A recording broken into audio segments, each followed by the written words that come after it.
চাল চুলো হেরে খেপির ডাকে সাড়া দিয়েছিলেন কালী। এখন কেজি কেজি সোনার উপর সাজেন খেপিমা। জনশ্রুতি, আশেপাশের রাস্তা দিয়ে যেতে গেলে শোনা যেত তার মা মা বলে চিৎকার। 4 কেজি সোনা এবং 5 কেজি রূপোর গয়না দিয়ে সাজানো মাতৃপ্রতিমা। মা মা ডাক দিয়ে ছুটে আসা বহু ভক্তগণ। মা নাকি অসম্ভব জাগ্রত। দেবী সকলের ডাকে সাড়া দেন। বর্ধমানের কাটোয়ায় এই পুজো ঘিরে মেতে ওঠেন এলাকার মানুষজন। খেপি মায়ের মন্দিরে তিল ধারণের জায়গা থাকে না। পুজোর শিকড় খুঁজতে গেলে চমকে উঠতে হয়। এই পুজোর শুরুটা বড় অদ্ভুত ভাবে।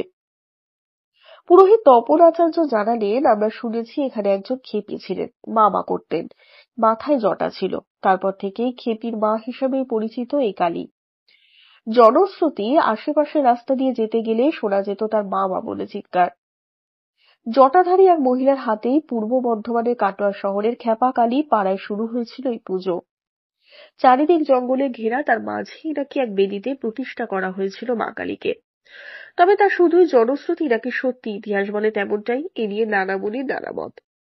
তবে এলাকার সিংহভাগ মানুষেরই বিশ্বাস এক খেপির ডাকেই সাড়া দিয়েছিলেন মা, তাই দেবী পরিচিতি পান খেপির মা হিসাবে। কালক্রমে তিনি পরিচিত হন খেপি মা বলে। এখন সেখানে ঝাঁ চকচকে মন্দির, সারা বছরই সেখানে ভিড় করেন ভক্তরা। পুজো দিতে হয় মন্দিরে থাকা মা কালীর প্রেমে। তবে কালী পুজোর আগে নতুন রূপে সেজে ওঠেন দেবী। কালী পুজো উপলক্ষে মন্দিরে গড়া হয় প্রতিমা। অঢেল গয়নায় সেজে ওঠেন দেবী। পুজোর আগে ব্যাংককের লকার থেকে পুলিশি প্রহরায় গয়না আনা হয় মন্দিরে।